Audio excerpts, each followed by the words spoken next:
So hello everyone. तो आज का जो वीडियो रहेगा वो पार्ट टू रहेगा वर्ड प्रॉब्लम्स का। तो हम लोग ऑलरेडी पार्ट वन में लीनियर इक्वेशंस का वर्ड प्रॉब्लम्स कुछ देख चुके हैं। तो आज का वीडियो में भी कुछ अच्छे वर्ड प्रॉब्लम्स करेंगे और एक और वीडियो आएगा जो कि पार्ट थ्री रहेगा वर्ड प्रॉब्लम्स का। अगर आपने ये तीन वीडियो अच्छे से कवर कर लिए तो कोई भी ऐसा नया क्वेश्चन नहीं रहेगा जो सीबीएसई ने 10 साल में पूछा है, सब कुछ कवर हो जाएगा। तो चलिए शुरू करते हैं पहला क्वेश्चन से। देखिए फर्स्ट क्वेश्चन क्या बोला है। In the figure ABCD is a rectangle. So ये ABCD एक रेक्टेंगल दिया हुआ है जिसमें दिया हुआ है BC equal to x plus y, मतलब ये साइड दिया हुआ है x plus y and BC equal to x minus y and AB दे दिया है 30 centimetre and AD equal to 14 centimetre. So as we know that ABCD, since ABCD is a rectangle, तो क्या हो जाएगा DC इक्वल टू AB होगा। DC since ABCD is a rectangle, therefore DC equal to AB, and we can also say that BC equal to AD, क्योंकि opposite sides of a rectangle are equal. तो यहां से देखिए x plus y equal to 30 आ जाएगा एंड यहां से x minus y equal to 14। Suppose मैं इसको इक्वेशन वन मानता हूं एंड इसको इक्वेशन टू मान लेता हूं। तो यहां से देखिए यहां से हम लोग अगर एलिमिनेट करें दोनों इक्वेशन को ऐड कर देते हैं। तो यहाँ पे adding equations one and two क्या मिल जाएगा, x plus y equal to 30 and x minus y equal to 14। So यहाँ से देखिए अगर ऐड करेंगे तो plus y minus y cancel हो जाएगा एंड 2x इक्वल टू 16। सो यहाँ से हम लोग लिख सकते हैं x equal to 8। So x मेरा क्या आ गया, x इक्वल टू 8। नाउ इसको जैसे ही हम लोग कोई भी एक इक्वेशन में पुट कर देंगे तो y का भी वैल्यू निकल जाएगा। So put x equal to 8 in equation one. So यहां से देखिए y इक्वल टू क्या आ जाएगा, 30 minus 8 that is equal to 22। So y क्या आ गया, y इक्वल टू 22। तो क्वेश्चन में पूछा था find the values of x and y, तो x क्या आ गया, x equal to 8 and y equal to 22। Clear. तो चलिए नेक्स्ट क्वेश्चन देखते हैं। देखिए नेक्स्ट क्वेश्चन में क्या बोला है, ये एज से रिलेटेड क्वेश्चन है। ठीक है, तो ध्यान से देखिए क्वेश्चन को पहले पढ़ेंगे। क्या दिया है, the age of the father is twice the sum of the ages of his two children. मतलब जो पापा का एज बोला है वो twice the sum of the ages of his two children के बराबर है आफ्टर 20 ईयर्स। तो आफ्टर 20 ईयर्स हिज एज मतलब father's age will be equal to the sum of the ages of his children. Find the present age of the father. ठीक है, तो देखिए क्या करेंगे हम लोग। पापा का एज बोला है twice the sum of the ages of his two children. So let the ages of his two children be x and y years respectively।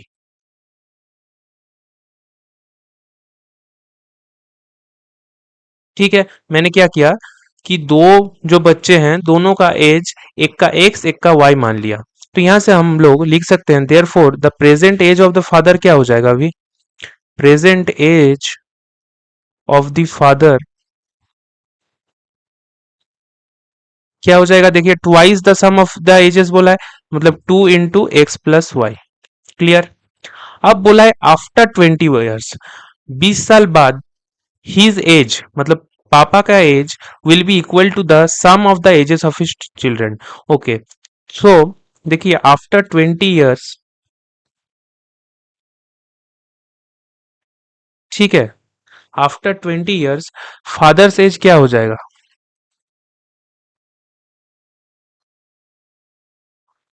अभी जो एज है that is 2 into x plus y, उससे 20 जोड़ देंगे that is 2 into x plus y plus 20 and the ages of his two children क्या हो जाएगा, sum of the ages of the two children, वो क्या आ जाएगा? देखिए अभी अगर x है तो 20 साल बाद x प्लस 20 हो जाएगा, एंड अगर y है तो y प्लस 20। सो हम लोग लिख सकते हैं x plus 20 plus y plus 20। So यहां से क्या आ जाएगा? x plus y plus 40। Clear? And अब क्या बोला है क्वेश्चन में, according to the question, after 20 years the father's age will be equal to the sum of the ages of his children. मतलब हम लोग लिख सकते हैं according to the question, according to the question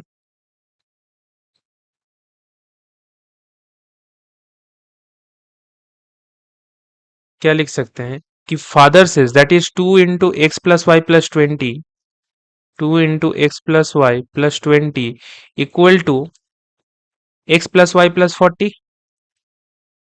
तो यहां से क्या आ जाएगा? 2x plus 2y equal to x plus y plus 20। And इसको फर्दर हम लोग लिख सकते हैं x plus y equal to 20। So यहां से x प्लस वाई 20 आ गया। देखिए अब x प्लस वाई 20 आ गया, मतलब दो बच्चे का जो सम है एजेस का वो क्या आ गया? 20। अब पूछा है क्वेश्चन में find the present age of the father. So present age of father को हम लोग क्या माने थे? 2 into x plus y। सो 2 into x plus y मतलब x प्लस वाई निकल गया है, अब 2 को सिर्फ मल्टीप्लाई कर देंगे तो प्रेजेंट एज निकल जाएगा। Therefore present age of the father is 2 into 20, that is equal to 40 years। Clear? So 40 years क्या हो जाएगा? आंसर हो जाएगा। चलिए नेक्स्ट क्वेश्चन देखते हैं। देखिए सीबीएसई 2020 का क्वेश्चन है। इसमें क्या बोला है? A fraction becomes 1/3 when 1 is subtracted from the numerator.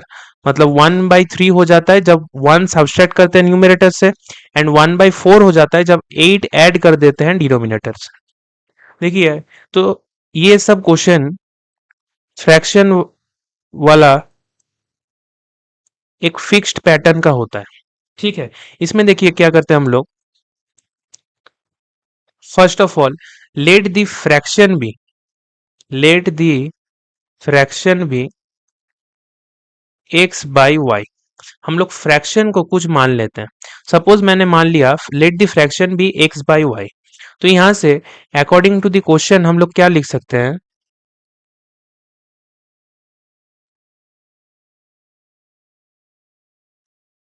According to the question हम लोग लिख सकते हैं कि देखिए पहला कंडीशन क्या था कि 1/3 हो जाता है जब 1 सब्सट्रैक्ट करते हैं न्यूमरेटर से, मतलब x minus 1/y equal to 1/3। एंड एक और केस दिया था कि 1/4 हो जाता है जब 8 जोड़ देते हैं डिनोमिनेटर में। तो यहां से x by y plus 8 equal to 1/4। तो यहां से देखिए इसको फर्दर सॉल्व करेंगे तो क्या आ जाएगा? 3x - 3 इक्वल टू वाई, और यहां से लिख सकते हैं 3x - y equal to 3। And suppose इसको मैं इक्वेशन 1 मान लेता हूँ, एंड यहाँ पे भी सॉल्व करेंगे तो 4x equal to y plus 8 आ जाएगा, और we can write that 4x - y equal to 8। And ये क्या हो जाएगा? इक्वेशन 2 बन जाएगा। अब देखिए दोनों इक्वेशन में y का कोएफिशिएंट सेम है, तो हम लोग क्या करेंगे? दोनों को सब्सट्रैक्ट कर देते हैं क्योंकि सेम साइन है। सो सब्सट्रैक्टिंग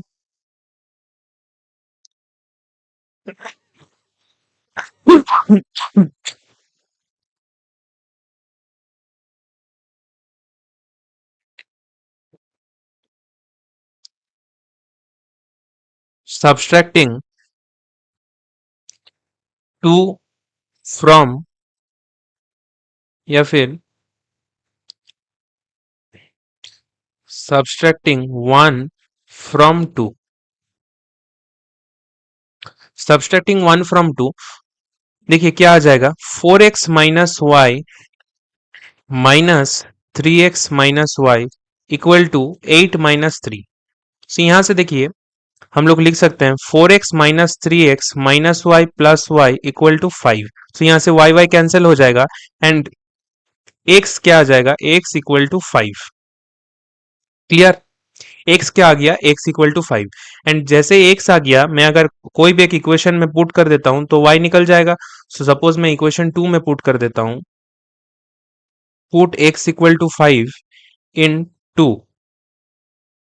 तो यहां से देखिए 4 into 5 - y = 8, एंड यहां से 20 - 8 = y, एंड y = 12। सो यहां से y क्या आ गया, 12। अब पूछा है क्वेश्चन में फाइंड द फ्रैक्शन।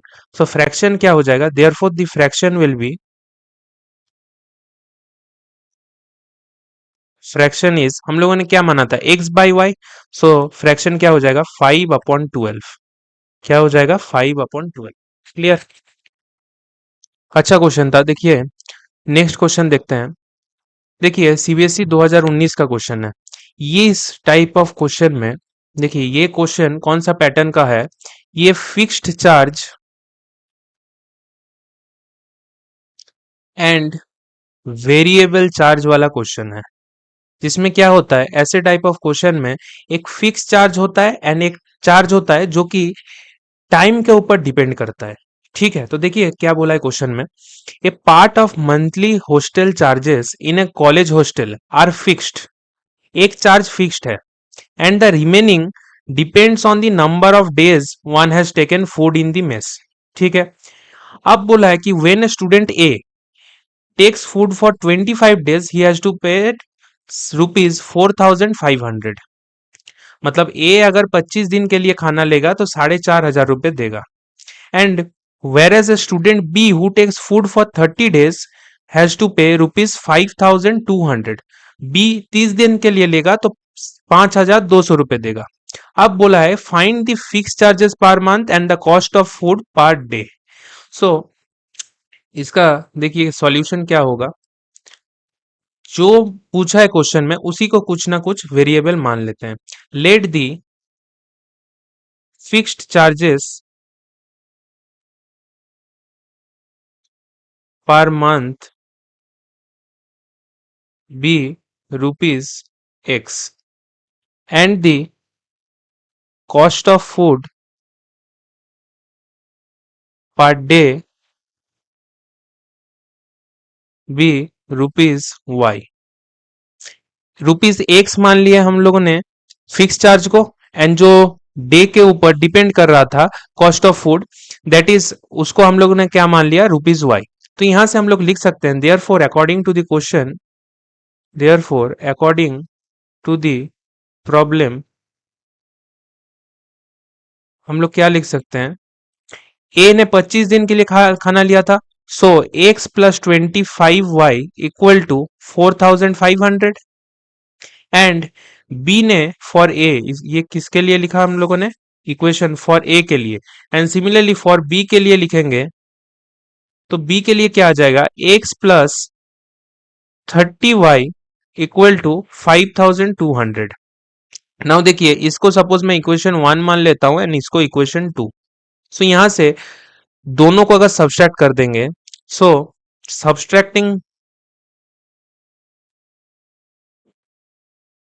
1 फ्रॉम 2 क्या मिल जाएगा, x से x कैंसिल हो जाएगा, 30y - 25y क्या आ जाएगा, 5y equal to 5,200 - 4,500 that is equal to 700। So यहां से y क्या आ जाएगा, y equal to 700/5 that is equal to 140। So y क्या आ गया, y इक्वल टू ₹140 आ गया। एंड जैसे ही y आ गया, इसको अगर मैं कोई भी एक इक्वेशन में सब्सटीट्यूट करूंगा तो x निकल जाएगा। सो सपोज मैं इक्वेशन 1 में पुट कर देता हूं या फिर इक्वेशन 2 में पुट कर देता हूं। तो देखिए यहां से putting y equal to ₹140, y equal to 140 in equation 2। क्या था equation, x plus 30y equal to 5,200। So x plus 30 into 140 equal to 5,200, और x क्या आ जाएगा, 5,200 माइनस 4,200, और यहां से x क्या आ जाएगा, x equal to 1000। So x क्या आ गया, एक्स इक्वल टू ₹1000। सो यहां से जो फिक्स चार्ज होगा, therefore we can write the fixed charges per month equal to ₹1000,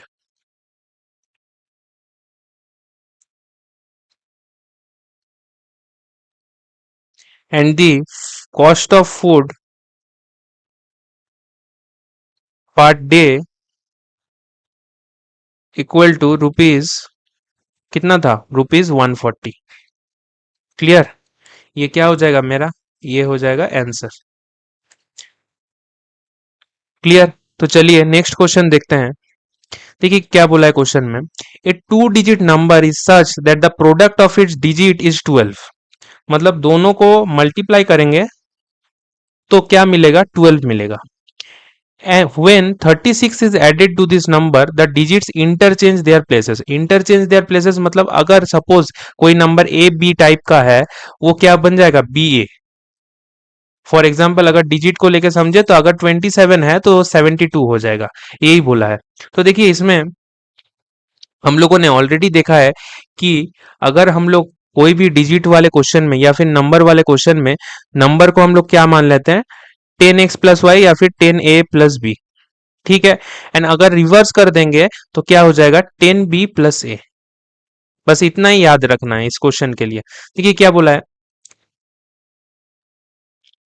A 2 digit number, suppose let the number,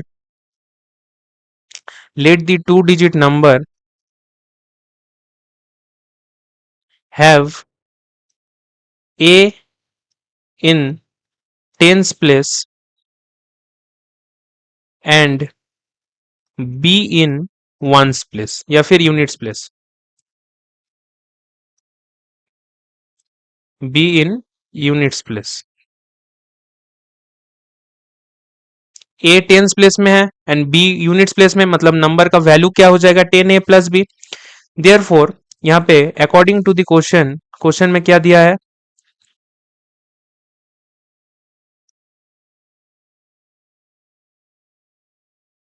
कि the product of its digit, मतलब a into b क्या है, 12 के बराबर। एंड एक और कंडीशन दिया है कि when 36 is added to this number, मतलब 10a प्लस बी के साथ अगर 36 मल्टी ऐड कर देंगे तो क्या आ जाएगा, डिजिट्स इंटरचेंज देयर प्लेसेस, मतलब 10b प्लस ए हो जाएगा। तो यहां से देखिए 9a minus 9b equal to -36। Clear, तो यहां से देखिए हम लोग लिख सकते हैं कि a minus b equal to -4। Clear, suppose इसको मैं इक्वेशन 1 मान लेता हूं। तो इसको देखिए कैसे सॉल्व करेंगे, सपोज मैं स्क्वायर कर देता हूं दोनों तरफ। सो स्क्वायरिंग बोथ साइड्स, दोनों तरफ स्क्वायर करेंगे तो क्या आ जाएगा, a minus b whole square equal to 16। And a minus b square से होल स्क्वायर से हम लोग a प्लस बी स्क्वायर में कैसे जाते हैं, a plus b whole square minus 4ab equal to 16 हो जाएगा। और यहां से देखिए a plus b whole square -4 into a b का वैल्यू क्या है, यहां से 12 equal to 16। So a plus b का होल स्क्वायर क्या बन जाएगा, 64। एंड हम लोग लिख सकते हैं कि a plus b equal to 8। Suppose इसको मैं इक्वेशन 2 मान लेता हूं। अब देखिए a प्लस बी भी है, a माइनस बी भी है। ठीक है, अब हम लोग डायरेक्ट a एंड b का वैल्यू निकाल सकते हैं। सो देखिए दोनों इक्वेशन को अगर हम लोग ऐड करते हैं तो क्या आ जाएगा, इक्वेशन 1 एंड 2 को, a plus b equal to 8 and a minus b equal to -4, दोनों को ऐड करेंगे, एडिंग 1 एंड 2। तो यहां से b से b कैंसिल हो जाएगा, 2a इक्वल टू 4 और a क्या आ जाएगा, a equal to 2। Clear, and जैसे a इक्वल टू 2 आ गया तो हम लोग अब जो v का वैल्यू आ जाएगा, put a equal to 2 in equation 2। तो यहां से b क्या आ जाएगा, 8 minus 2 that is equal to 6। So यहां से b क्या आ जा रहा है, 6। सो द नंबर क्या बन जाएगा, देखिए क्वेश्चन में क्या पूछा है, find the number. So therefore the number will be, number क्या बन जाएगा 10 into a plus b, that is equal to 20 plus 6 मतलब 26 बन जाएगा। क्लियर? तो ये आंसर हो जाएगा। So thank you everyone. अगला वीडियो आएगा वो भी वर्ड प्रॉब्लम से रिलेटेड ही होगा। एंड अगर आपने ये 3 वीडियो अच्छे से कवर कर लिया तो कोई भी क्वेश्चन वर्ड प्रॉब्लम से रिलेटेड आपको प्रॉब्लम नहीं होगा। ठीक है, तो चलिए मिलते हैं अगले लेक्चर में।